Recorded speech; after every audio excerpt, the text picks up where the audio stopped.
And it's not because that they're, bad at their job or anything like that. They just don't test the right things. And so when we see those tests come back, then we say, okay, we have this problem, we know what it is, and we know how to address it with, supplements, with diet, with food, and, even some other simple lifestyle things that we can do that make a huge difference in the long run. And of course, the longer we're doing these good things, the bigger the effect. Welcome to Mother Nature's Doctor, the podcast where ancient wisdom meets modern wellness. Hosted by Dr. April Schulte, a specialist in Chinese medicine, this show explores the power of nature as the ultimate healer. Each week, Dr. Schulte dives into a new health topic, revealing how holistic practices, herbal medicine, and time-tested natural remedies can help you live a healthier, more balanced life. Get ready to nourish your body, calm your mind, and reconnect with the wisdom of Mother Nature. Hello and welcome to Mother Nature's Doctor podcast. My name is Dr. April Schulte, and I have so much been enjoying connecting with you all to discuss the role Mother Nature herself can have in helping you achieve your best health possible. Today, I am joined by Dr. Bradley Shepard, who is a doctor of chiropractic and certified functional medicine practitioner who helps women in their 40s and 50s to reduce their chronic pain with the specific purpose of getting their life back through nutritional endocrine modulation. His clients are women who have chronic pain caused or amplified by hormone and other nutrient imbalances who are looking to reduce their pain, get better sleep, have more energy, and less brain fog, so that they may ultimately be the person they were meant to be naturally. Welcome so much, Dr. Shepard. Thank you for joining me. Thank you. Thank you so much for having me. This is going to be exciting. I'm pretty excited. Hey, let's start right off the bat. What is endocrine modulation? What is that in a layperson's terms? So essentially what we're doing is we are looking at the hormone and nutrient imbalances, and we are trying to use natural methods to address those imbalances and bring everything back to balance. Typically using nutrition, food, diet, supplements, and that sort of thing. In Chinese medicine, we talk a lot about food as medicine, or at least in my world, I talk a lot about food as medicine, and it's really interesting. We're used to using, if we're talking about Western medicine or allopathic medicine, we would be thinking usually about some sort of medication to help a client. Or in naturopathic medicine, we might be thinking about different nutraceuticals or supplements that serve a purpose in helping a patient. Medicine, it's really interesting how we think of herbs. We think about herbs as uniquely sort of going to different organ systems and involving different parts of the body, and then not used just singly, but instead harmoniously in a group of herbs to serve a different function. For example, someone with anxiety or some sort of mental health instability that's transient, we might consider using the flower of the plant, where the head of the plant is the flower, the petals. Where if we think that the imbalance is much deeper in the system, we say in the kidneys, in Chinese medicine, the kidneys are a root source of energy, the source of all life, then we might actually think about the root of a plant because it goes down deeper. And so when we think about nutrition and food as medicine, literally everything that we eat and everything that we ingest has its own energy about it that can do different things in the body based even on flavors or the part of the plant or animal, for that matter, that we're asking a patient to take. In a functional, more endocrine situation, what are you thinking about specifically with nutrients? Pretty much exactly what you said. Now, the difference is let's say someone just, has a regular standard American diet and they're not getting enough zinc and they're not getting enough magnesium. Okay, these are two ingredients that we need to make testosterone, for example. And even females, believe it or not, they need to make testosterone, just typically not in as high amounts as males do, but it's still very, very important. And so, I had someone come in with like fibromyalgia, of course, and the first thing I think of when I think of fibromyalgia is let's test the testosterone. And sure enough, it was bottomed out. And so we looked at her diet and she wasn't eating enough foods that have the zinc and magnesium. So of course she's not going to have the building blocks to make that. So Which foods, by out of curiosity, would you recommend for zinc and magnesium? seafood, mostly, that's the first one. Oysters, that's the first one that pops up into my mind. There are some nuts and berries that mostly the nuts that have that. And then let's see, any green leafy vegetable is going to have a lot of magnesium, as too. Kelp, alfalfa, bok choy, and then any seafood is going to have some zinc and magnesium in it too. So tuna, salmon, and the oysters. Okay, fantastic. Well, thank you for sharing that. It's no wonder I tend to need supplementation because I do not like seafood at all. But I do love my green leafy vegetables, so I'm lucky to. It helps. So with your clients, then you say you specialize in chronic pain. That's certainly ever so prevalent in today's world. What is the most unique aspect of chronic pain from your perspective that you think may go unmissed by a lot of doctors? Well, a lot of doctors, you go to your primary care practitioner, right? And they order the blood labs and try to figure out what's going on. And the blood labs come back normal. Okay. You've had this happen before, maybe with your clients as well. I had one that came in and I said, it sounds like you have a thyroid problem. She says, yeah, I just got my thyroid, I just got back from my primary care doctor and he said everything was normal. He said the thyroid was fine. I said, it's not fine. Let's do some better testing. And we did a little bit deeper of testing. We wanted to examine this a little bit deeper. And sure enough, she had thyroid antibodies through the roof. So we knew that she had thyroid problems. They just didn't test the right markers for it. And that's really, really typical. They only look at the basic testing, whatever's covered by insurance, right? And they miss it. And it's not because that they're bad at their job or anything like that. They just don't test the right things. And so when we see those tests come back, then we say, okay, we have this problem. We know what it is, and we know how to address it with, supplements, with diet, with food, and, even some other simple lifestyle things that we can do that makes a huge difference in the long run. And of course, the longer we're doing these good things, the bigger the effect. Did that answer your question? It did beautifully. And I'd like to actually touch on a couple of things that you mentioned about how, yes, sometimes we don't do enough testing the thyroid is such a great example. It's so common that, like you say, insurance will cover the testing of TSH, thyroid stimulating hormone. And really, that's just such a very small window into looking into what's going on with the patient. So when we test further markers, that's helpful. I'd just like to point out, too, that our thyroid is not separate from other endocrine glands or even other organ systems in the body. And so when we're able to understand even the adrenal support or the pituitary support on the adrenal pituitary thyroid axis, the hormonal axis, we start to see how it all works together. And so while your thyroid test, maybe we even do perform more thyroid tests that are more in a more deep way. We might still see normal results, but you're still having all the thyroid symptoms that we want to treat based on your symptoms, not just what your labs say, is I guess what I'm trying to get to. You're absolutely right. We want to look at the whole person, not just this little bit. The lab testing is a tool. It's a helpful tool, but it's just one tool in our bag. Right, absolutely. I got pretty focused on this idea that in Western medicine, it's like, I'm going to go see, the kidney doctor or the heart doctor or the lung doctor.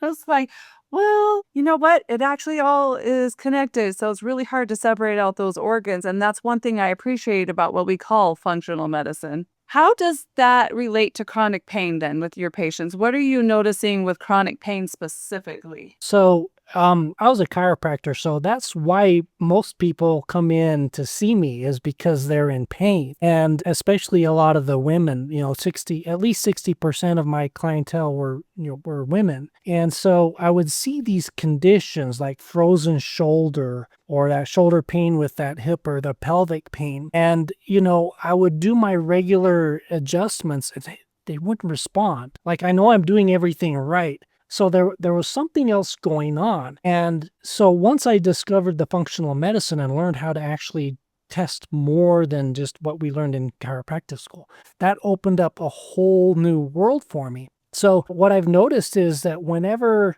I see these clients that they just don't respond, and I do that deeper dig, almost they're going to have some sort of hormone imbalance, and they definitely have nutritional imbalances. And hormones like cortisol and insulin, these tests that most of your primary care doctors don't test for, are usually elevated.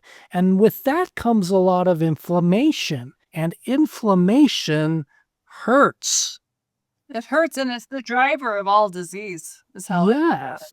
Yeah. Yes. And so, when we look at hormones, when it comes to chronic pain, that is something completely different, completely wild, completely out of the box. And I don't know of anyone else that's taking the hormone aspect of pain management. And I think that that's a disservice to so many people.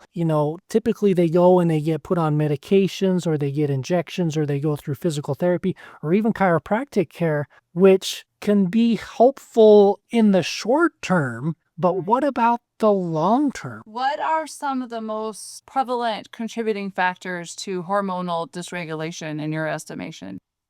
Well, I see it just because of the typical American lifestyle. Really, it's the diet, it's the stress. We're not getting proper sleep. We're not getting the proper exercise. We're not drinking enough water. There's so many different things and so many factors that we really need to look at. And the funny thing is, and I guess this isn't funny, but it's interesting that every single person is going to be a little bit different. And so when I'm working with one client, let's say, I have 3 different people that have high blood pressure, they're going to have 3 different treatments depending on why they have high blood pressure. So it gets really, really interesting. There's not a cookie cutter approach. We have to really address every individual case as it comes along. And we get much better results when we do that. I actually could not agree with you any more than that it is certainly important. I always say I could have 10 different people come, using your example of high blood pressure, 10 different people present with high blood pressure as their chief complaint, and literally have 10 different treatment plans that are completely different from one another. Because again, we can't separate out every single symptom. Well, oh, you have high blood pressure, here's your Chinese herb. It doesn't work that way. It's more, well, what are some of the traumas you've experienced in life? What is your diet looking like? Where are you in the hormonal phases of life? Are you living in fight, flight, or freeze? What are the deeper reasons behind that? And once we identify them, we can actually solve hypertension pretty readily, usually without medication. And I'm not saying that sometimes medication doesn't have its place, because certainly I've seen it have its place on occasion while we kind of fix the deeper imbalances. But it's fun to know that we can be empowered to help ourselves. Yes. I've said those exact words many times. I'm sure you have. With chronic pain in women, are there fibromyalgia such a common sort of known diagnosis, if you will? What is your view on fibromyalgia? I'm curious, without me sharing too much of what I believe.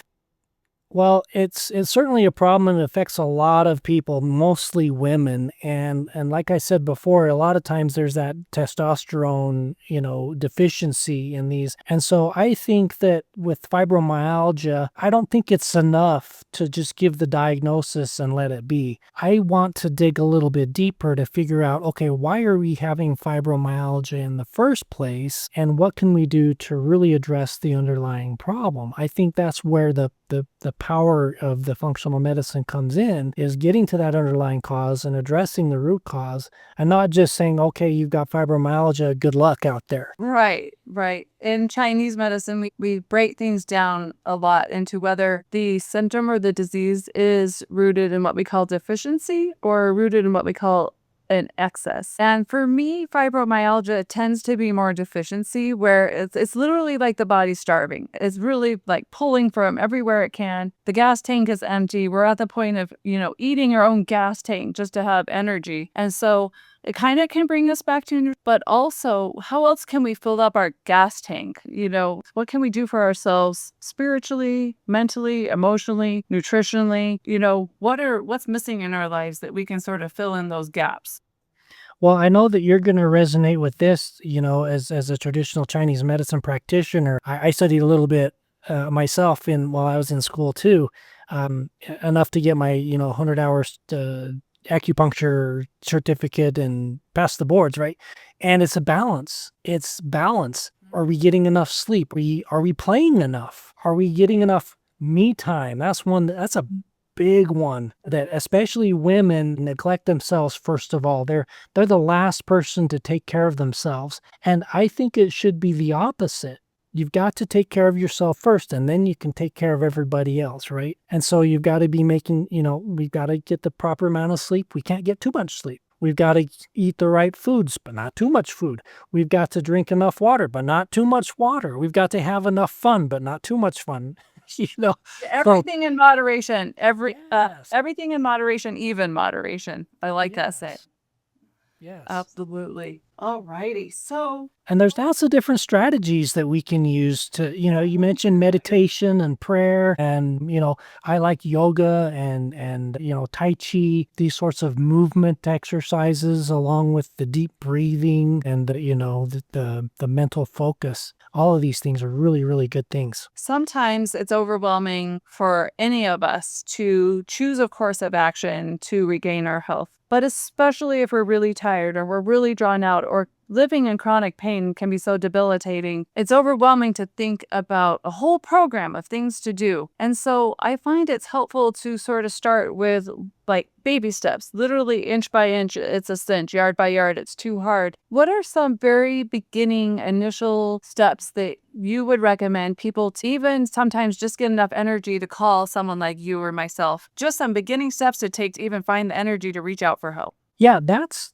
really the first step is to make that call. I guess now is a good enough time to let you know that if you go to endomod.com, endomod.com, you can download my top 10 foods that help decrease pain and just look through that and start implementing that. That's a really nice first step.